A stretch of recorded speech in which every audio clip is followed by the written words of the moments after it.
Rothschild présente sa nouvelle création Fun Times sur la scène du pavillon ADC. On s'y rend dans un instant. Au Festival Archipel, les élèves de la HEM présentent leur composition sur un acousmonium, découverte tout à l'heure. La petite histoire de la brise, c'est en fin d'émission. La culture à Genève, c'est culte.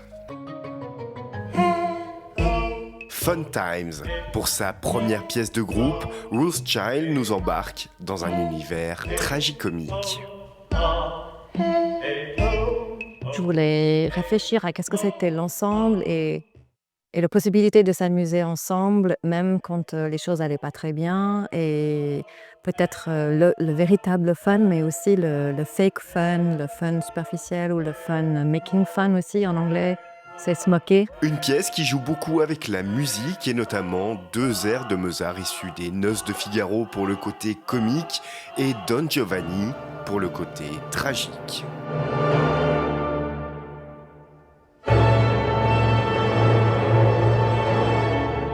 Ces airs, ces ouvertures d'opéra font comme un trame rythmique et d'esprit tragique ou comique pendant toute la pièce. Et puis après, le compositeur Stefan Wecken a fait des versions électroniques qui sont un peu plus aussi des fois mécaniques, qui ont un petit côté plus peut-être joueur, mais on entend aussi les inserts de plein d'autres types de musique populaire, des musiques de films, des tubes des années 80.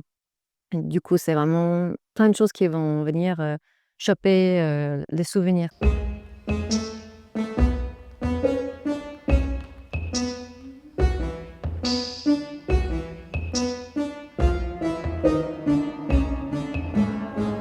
Il y a des accords spécifiques qui nous indiquent qu'il faut recommencer au début. Enfin, c'est comme un jeu un petit peu enfantin et en même temps, ça fait comme un peu de la grosse machine qui ne nous laisse pas tranquille. Et puis en même temps, au bout d'un moment, on se lasse de ça ou on sort de ça un petit peu. Mais en effet, on a utilisé la musique est comme une partenaire de jeu, quelque part. Sur le plateau, les danseurs donnent également de la voix, leur chant se transformant parfois en rire ou en pleurs, une dualité qui sert de fil rouge à l'ensemble de la pièce.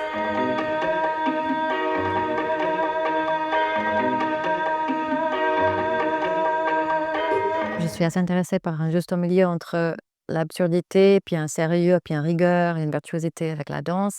Et du coup, il faut tout le temps ajuster entre être super précis, puis lâcher prise, trouver les nuances. Fun Times est à découvrir au pavillon ADC jusqu'au 13 avril.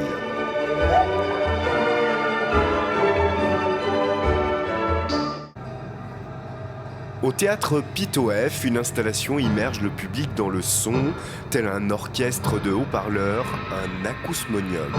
Ce dispositif, développé en France au cours des années 70, est dirigé depuis cette table de mixage. On écoute comme si on écoutait sur son téléphone ou un CD, une piste sonore en stéréo. Et puis, chacune des tirettes, finalement, soit c'est un haut-parleur, soit c'est un groupe de haut-parleurs.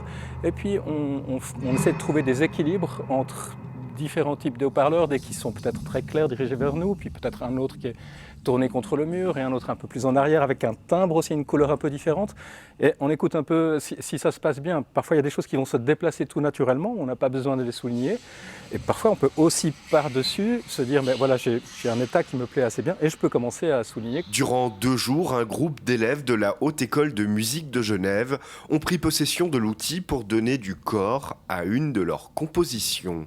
La consigne de base a été d'enregistrer nous-mêmes des sons un peu partout, que ce soit dans la rue, dans notre maison ou avec un petit objet. Et donc il y avait quand même cette idée de vouloir partir d'un matériel brut qui sort vraiment du monde réel. Et voilà, et du coup petit à petit au fil des cours on a appris à traiter ces sons, à leur donner des effets, raconter une histoire, un peu les étaler dans le temps. En tout, ce sont des dizaines de haut-parleurs et 55 voix que les élèves peuvent actionner pour faire vivre leur piste sonore. Tout est réglable, très petit mais très grand aussi. Du coup on peut vraiment jouer, faire ressortir ce qu'on veut ressortir. Par exemple, il y a ce qu'on appelle les trompettes qui étaient ici, qui font ressortir vraiment que les aigus. Et qui font ressortir les aigus avec une couleur un peu particulière à chaque fois. Et par exemple, ça, c'est quelque chose qu'on ne peut pas faire seul dans notre chambre avec notre casque quand on crée la pièce. Et le pouvoir justement faire ressortir les aigus, puis on a des enceintes aussi qui renvoient directement sur le mur en pierre là-bas. Et donc qui donne une résonance toute particulière, ça habille vraiment notre pièce d'une manière différente, d'une manière nouvelle, et c'est hyper ludique. Pour leurs professeurs, cette expérience permet également aux jeunes compositeurs habituellement actifs dans l'ombre en studio de performer face au public. Là, vous avez le même logiciel d'ailleurs dont ils se servent pour créer les différentes bouts de son. C'est le même logiciel qui va servir in fine pour diffuser la pièce en concert. Et donc, en créant tous ces petits bouts, ce qu'on fait, c'est qu'on les met en rapport. Et alors, plus personne ne va venir interpréter ça. Donc, il va falloir donner l'interprétation. Tout ce que l'interprète fait dans une pièce normale, il faut le faire. Donc, on assume ça aussi quand on va projeter, diffuser, performer la pièce, comme on dit aujourd'hui. Une performance qui a vocation à inspirer et donner de nouvelles clés aux élèves. C'est-à-dire que la prochaine pièce qu'ils vont faire, ils vont penser « Ah, mais je peux mettre les sons dans l'espace là, je peux créer des temps qui sont différents, des choses comme ça. » Donc c'est toute une expérience qui s'accumule et qui fait avancer les choses. L'Acousmonium est à découvrir dans le cadre du Festival Archipel, à vivre jusqu'au 13 avril. C'est quoi l'histoire? Les petites histoires de l'art. Elle est là, à 2 pas de la plage des Eaux Vives, contemplant le lac et le Jura, comme les touristes et plaisanciers qui la côtoient en été.